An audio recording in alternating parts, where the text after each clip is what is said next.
El passat dissabte, Peníscola va engegar el 20è Festival Internacional de Cinema de Comèdia amb una gala inaugural presentada pel Gran Wyoming i Beatriz Montañez al Palau de Congressos de la localitat. Una gala durant la qual es va homenatjar el muntador José Salcedo i que va comptar amb la presència de figures destacades del món del cinema com el director Àlex de la Iglesia. El festival, que s'allargarà fins al proper dissabte dia 7, va obrir la secció oficial amb la pel·lícula Gente de mala calidad, dirigida per Juan Cabestany. El Festival Internacional de Cinema de Peníscola s'ha convertit en una cita cultural de referència per als professionals i amants del cinema.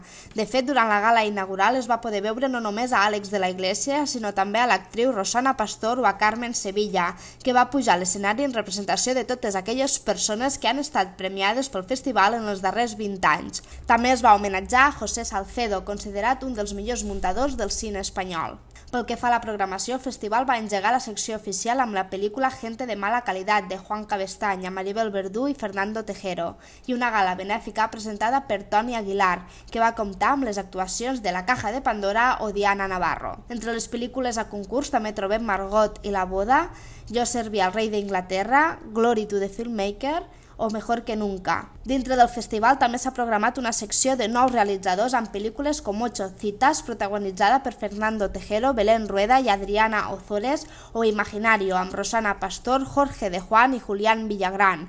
Així mateix, el festival compta amb un cicle de cine infantil i amb el cicle José Salcedo. En aquesta 20a edició del festival també s'homenatja a l'actor canadenc Leslie Nielsen, el protagonista de pel·lícules com Aterriza como puedas, la saga Agárralo como puedas o Mr. Magoo. Nielsen rebrà el premi Costa Azahar durant la gala de clausura el proper dissabte, dia 7 de juny.